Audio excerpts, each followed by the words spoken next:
Alam mo ba na may benefits ang simpleng pagliligpit ng dumbbells, plates, at barbells? Oo, meron.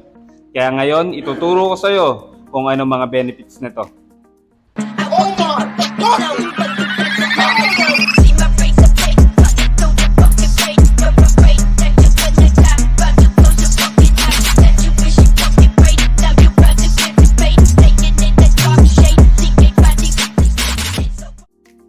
Una, mapapanatili nating malinis ang gym. Pangalawa, makakatulong tayo sa mga staff ng ating gym. Pangatlo, walang madidisgrasya sa mga nakakalat na dumbbells, plates, or mga dumbbells.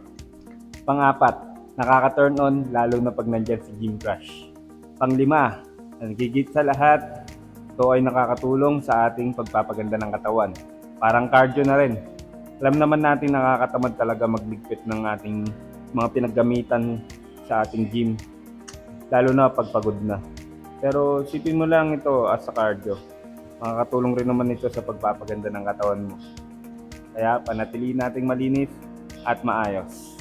Kaya naman kung may natutunan ka sa ating video na ito, pa-like and share and follow naman ako para sa ating mga susunod pang video. Salamat!